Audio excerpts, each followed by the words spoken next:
Back swine husbandry എന്ന ചാപ്റ്ററിലെ അവസാന ഭാഗത്തേക്ക് കടക്കുന്നു. Diseases in pigs. സാധാരണയായിട്ട് നമ്മുടെ നാട്ടിൽ കണ്ടുവരുന്ന പ്രധാനപ്പെട്ട പന്നികളിൽ വരുന്ന രോഗങ്ങൾ ഏതൊക്കെയാണെന്നും അവയ്ക്കുള്ള രോഗകാരി പരിഹാര മാർഗങ്ങൾ ഒക്കെ നമുക്ക് മനസ്സിലാക്കാം. ജീവികൾക്കും എന്ന പോലെ തന്നെ പ്രിവെൻഷൻ തന്നെയാണ് ചികിത്സിക്കുന്നതിനേക്കാൾ ഏറ്റവും നല്ലത്. Prevention is better than cure.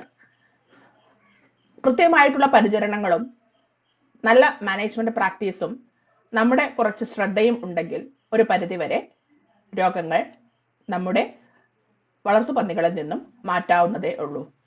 കൃത്യമായിട്ടുള്ള പരിചരണം കൊടുക്കുവാൻ പ്രത്യേകം ശ്രദ്ധിക്കുക.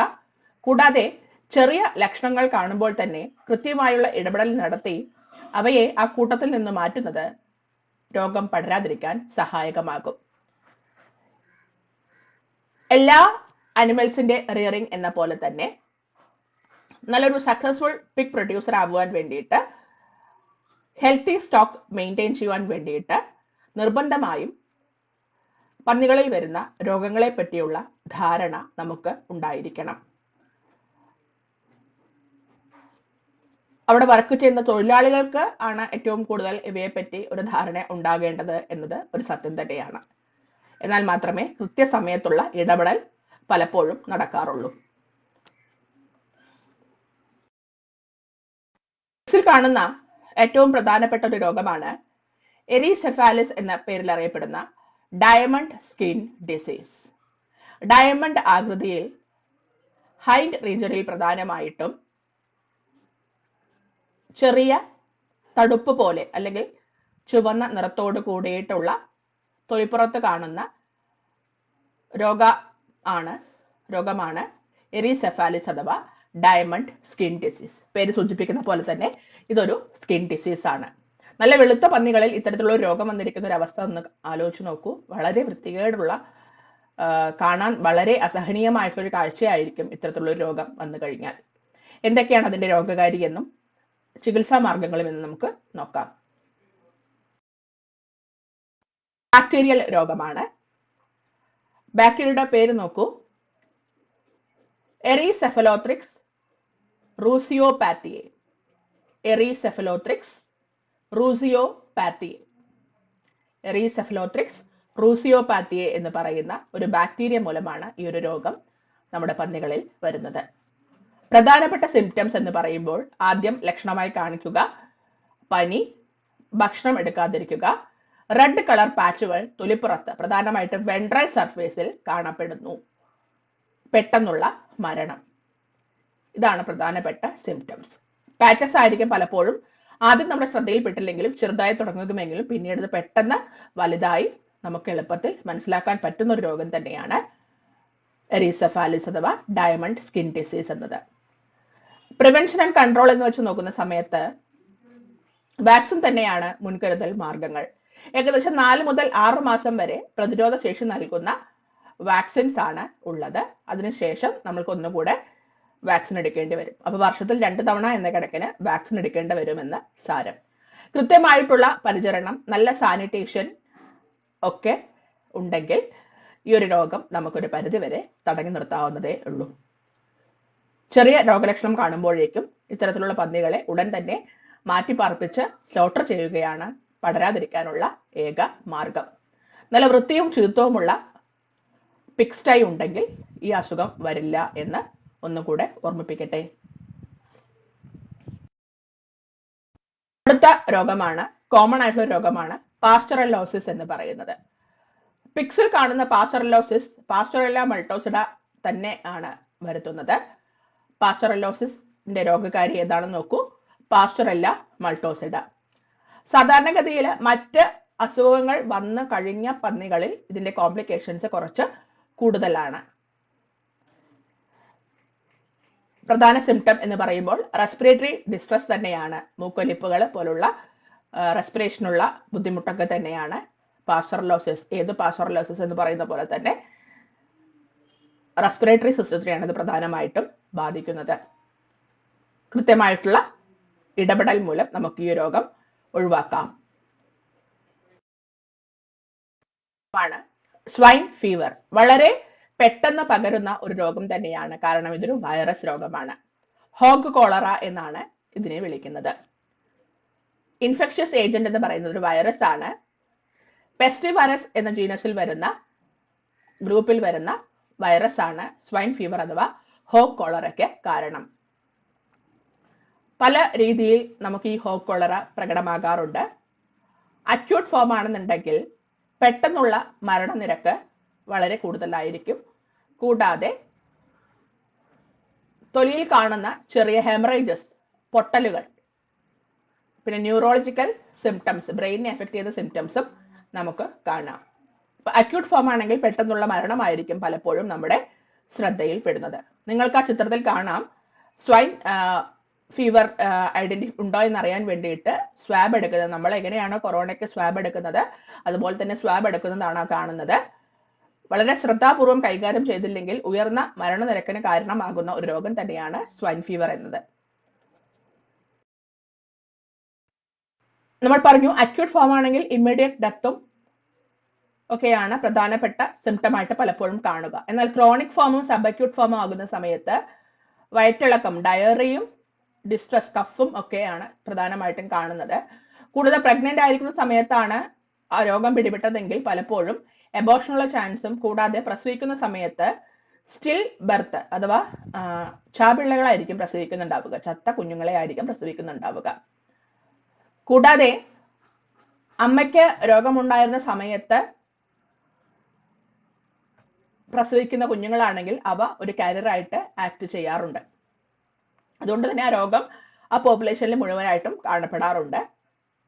കൂടാതെ നമ്മൾ പോസ്റ്റ്മോർട്ടം ചെയ്ത് നോക്കുന്ന സമയത്ത് കിഡ്നിയിൽ ടർക്കി എഗ് അപ്പിയറൻസ് പോലെ, അഥവാ ചെറിയ ചെറിയ ടർക്കി എഗ് എല്ലാവരും കണ്ടിട്ടുണ്ടാവും, ചെറിയ ചെറിയ കുത്തും പുള്ളികളൊക്കെ ഉള്ളതാണ് ടർക്കി എഗ് എന്ന് പറയുന്നത്. അപ്പൊ അതുപോലുള്ള കിഡ്നിയിൽ ചെറിയ ചെറിയ ഹെമറേജ്, പിൻ പോയിന്റ് ഹെമറേജസ് നമുക്ക് കാണാം. കിഡ്നി നോക്കിക്കഴിഞ്ഞാൽ അവിടെ ആയിട്ട് ചെറിയ ചെറിയ രക്തം പൊടിഞ്ഞ പോലെ നമുക്ക് കാണാൻ പറ്റും.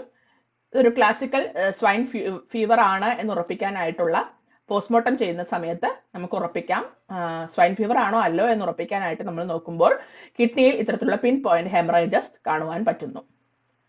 പ്രിവെൻഷൻ ആൻഡ് കൺട്രോൾ, പ്രോഫൈലാറ്റിക് വാക്സിനേഷൻ ആണ്.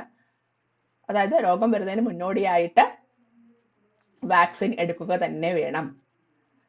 റാപ്പിഡ് ഡിറ്റക്ഷന്റെ ഭാഗമായിട്ട് ഡയഗ്നോസിസ് ചെയ്ത ഉടനെ തന്നെ ഇത്തരത്തിലുള്ള ആനിമൽസിനെ സ്ലോട്ടർ ചെയ്യുകയാണ് പതിവ്. കൂടാതെ ഒരെണ്ണത്തിന് രോഗം കണ്ടു കഴിഞ്ഞാൽ ഉടൻ തന്നെ ബാക്കി എല്ലാ ആനിമൽസിനും വാക്സിൻ എടുക്കണം എന്ന് നിർബന്ധമാണ്. കൺട്രോൾ ചെയ്യാൻ വളരെ ബുദ്ധിമുട്ടുള്ളതിനാൽ കൃത്യസമയത്തുള്ള വാക്സിനേഷൻ എടുക്കുന്നതാണ് ഏറ്റവും നല്ലത്. നമ്മൾ എങ്ങനെയാണോ കൊറോണയ്ക്ക് ചെയ്യുന്നത് അതുപോലെ തന്നെ ഒരു സ്ഥലത്ത് ഹോഗ് കോളറ കണ്ടുപിടിച്ചുവെങ്കിൽ രാജ്യം മുഴുവൻ വാക്സിൻ ചെയ്യുന്നതായിരിക്കും ഏറ്റവും നല്ലത്.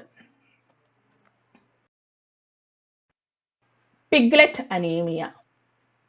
പിഗ്ലെറ്റ് അനീമിയ എന്ന് പറയുമ്പോൾ നമുക്ക് മനസ്സിലാക്കാം പ്രധാനമായിട്ടും പന്നിക്കുഞ്ഞുങ്ങളിൽ വരുന്ന അനീമിയാണ് ഇതിനുള്ള ഇര. എപ്പോഴും പന്നിക്കുഞ്ഞുങ്ങൾ ജനിക്കുമ്പോൾ തന്നെ ആവശ്യത്തിന് പലപ്പോഴും അവരുടെ ശരീരത്തിൽ അയേൺ ഉണ്ടായിരിക്കണമെന്നില്ല. കൂടാതെ സാധാരണഗതിയിൽ നമ്മുടെ പന്നിക്കുഞ്ഞുങ്ങൾക്ക് അയേൺ ലഭിക്കുന്നത് അമ്മയുടെ പാലിൽ നിന്നുമാണ്. പലപ്പോഴും അമ്മയുടെ പാലിൽ നിന്നും അയേൺ കിട്ടാറില്ല പന്നിക്കുഞ്ഞുങ്ങൾക്ക്.